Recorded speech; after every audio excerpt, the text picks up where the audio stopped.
এরকম বৃষ্টি, বৃষ্টি ওয়েদারে অনেকক্ষণ ধরে ঘুমিয়ে থাকতে কিন্তু ভালোই লাগে। আজকেও প্রায় অনেকটাই দেরি করে উঠেছি কারণ কালকে রাত্রেই বাবা বলছিল যে বাবা বাড়িতেই থাকবে। আর বাবা বাড়িতে থাকলে তো আমার চাপটা একটু হলেও কম থাকে। উঠেই সাথে, সাথে আজকে আমি বিছানা-টিছানা গুছিয়ে নিয়েছি। আজকেও আমি চাদরটা চেঞ্জ করলাম কারণ অনেকদিনই হয়ে যাচ্ছিল চেঞ্জ করছিলাম না। তারপরে এই তো বাবা আজকে বাড়িতে ছিল বলে দুজনেই একসাথে ব্রেকফাস্ট করলাম। ব্রেকফাস্ট করতে, করতে তো যত গল্প ছিল সেগুলো সব করছিলাম।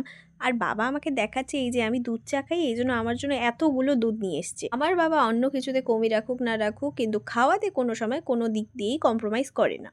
এজন্য কিছুদিন পর পরই পেটের সমস্যা এই সমস্যা হতেই থাকে প্রায়। এই যে আমার বাবার সাথে যদি আমি গল্প করা শুরু করি তাহলে আমার একটু কথা কাটাকাটি লাগবে। আবার কিছুক্ষণ পরে হচ্ছে হাসি মজাক করতে, করতে ওই কথা কাটাকাটি চলেই যাবে প্রায়। কিছুক্ষণ পরে দেখি একটা পার্সেলও চলে এসছে। সেই পার্সেলটা হচ্ছে আমার না আমার কাস্টমারের। সেটাই আমি দেখছিলাম যে ভালো এসছে কি আসেনি। আজকে সকাল থেকে বৃষ্টি পড়ছিল বলে বাবা ভালোভাবেই জানে যে দুপুরে আমি কি খেতে চাইবো।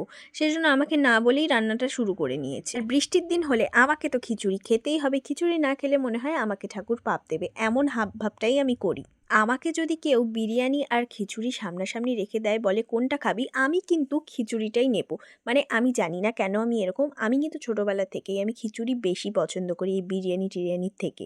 কোনো সময় যদি রাস্তায়ও প্রসাদ দেওয়া শুরু করে দেয়, আমার বান্ধবীরা লজ্জার চোটে খায় না কিন্তু আমি ওখানে দাঁড়িয়ে খেয়ে ঠেয়েই আসবো।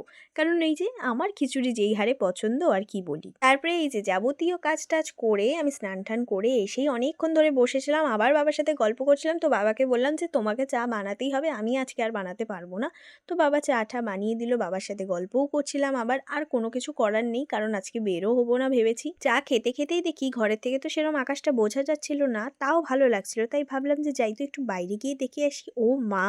বাইরে এসেই তো দেখি কি সুন্দর আকাশটা হয়ে আছে। আমি তো এখানে ফটো ভিডিও যে কত করে নিয়েছি তার কোনো ঠিক নেই। আমার আবার নেচার-টেচারের ফটো তুলতে বেশি ভালো লাগে। আমার বাড়ির পিছনেই গেছিলাম আমি এই আকাশ-টাকাশের ফটো তুলতে। ওখানে এসে তো বসেই ছিলাম। বাবা নিজের কাজ করছিল। তারপরে হঠাৎ দেখি আমার একটা বান্ধবী ফোন করলো। ওর সাথে কথা বলতে, বলতে প্রায় ১১টাই বেজে গেছিল। তো আর ভিডিও ক্লিপ তো নিইনি। স্টে টিউন পরের ভ্লগে দেখা হচ্ছে। টাটা!